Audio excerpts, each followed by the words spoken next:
just talk us through the determined risk-on feel around Nvidia.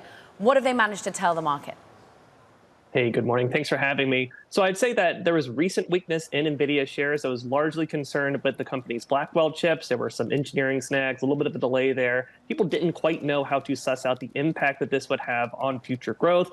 However, the CEO came out. He talked about how strong demand has been. There's been some positive analyst commentary looking at orders for the Blackwell chip. All of this has been very strong. I think that's helped to ease a lot of concerns that people had about the status of this chip, the future product roadmap, and just in general, the company's ability to continue executing, keep delivering these chips, which are, of course, at the forefront of the whole AI trade.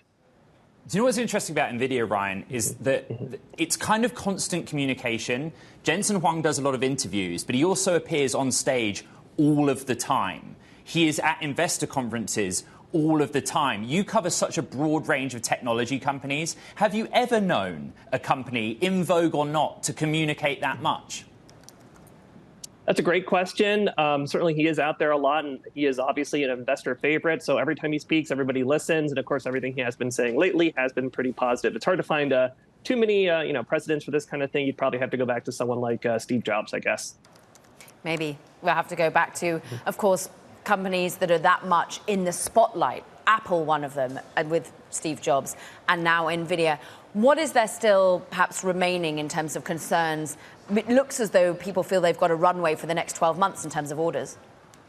Yeah, absolutely. I would say that they're considered pretty far ahead of the curve as far as competition goes. There's not too many concerns about that. There's a lot of optimism about the new chip.